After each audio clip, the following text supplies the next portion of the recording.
Hello बच्चों, let's read the question. The question is the angular frequency of motion whose equation is 4d square by upon dt square plus 9 by equals to 0 where y is displacement and t is time. तो हमको क्या करना है, equation दे रखी है motion की, angular frequency हमको क्या करनी है, कैलकुलेट करनी है. ठीक है, तो अगर हमको इक्वेशन दे रखी है, जो इक्वेशन है 4d square y upon dt square plus 9y that is equals to 0. तो मैं इस इक्वेशन को लिख सकती हूँ D square Y upon D T square that is equals to minus 9/4y.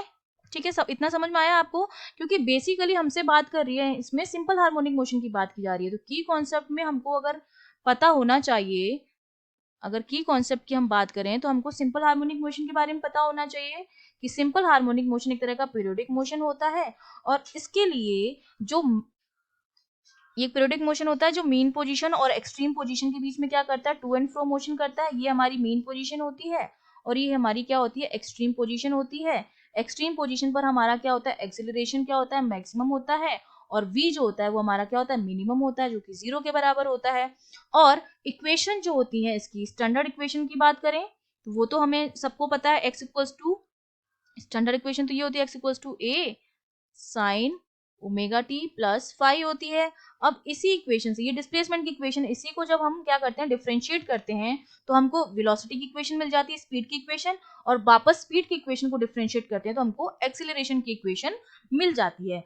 तो जब इसको हम डिफरेंशिएट करते हैं, dx अपॉन dt निकालते हैं, या जिसको हम v बोल सकते हैं, तो उसकी जो वैल्यू आती है और वापस से इसको क्या करते हैं, डबल डिफरेंशिएट करते हैं. मतलब जो v की जो भी वैल्यू आएगी उसको हम क्या करेंगे, D square x upon D T square कर सकते हैं. अगर इसको डबल डिफरेंशिएट कर दूं तो वो हमारे पास क्या मिल जाता है, एक्सीलरेशन मिल जाता है. और एक्सीलरेशन की जो इक्वेशन होती है सिंपल क्योंकि ये जो हमारे पास इक्वेशन बन रही है,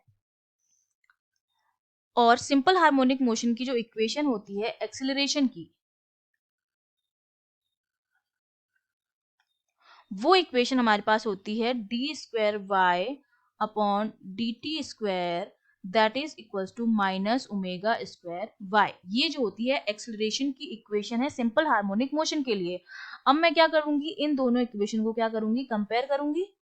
ठीक है, इनको मैं क्या करूंगी, कंपेयर कर लूंगी, क्योंकि ये भी एक्सेलरेशन की इक्वेशन है और ये भी एक्सेलरेशन की इक्वेशन है. तो जब मैं इसको कंपेयर करूंगी तो आपको दिख रहा है, कंपैरिजन करने पर ओमेगा स्क्वायर की जो वैल्यू आ रही है वो हमारे पास आ रही है 9/4. और हमको क्या निकालना है, ओमेगा की वैल्यू निकालनी है. तो ओमेगा हो जाएगा √9/4. तो इसकी जो वैल्यू आ जाएगी वो हो जाएगी 3/2. और हमको यही कैलकुलेट करना था. ठीक है, तो 3/2 that means C option is correct. I hope you understood well. All the best.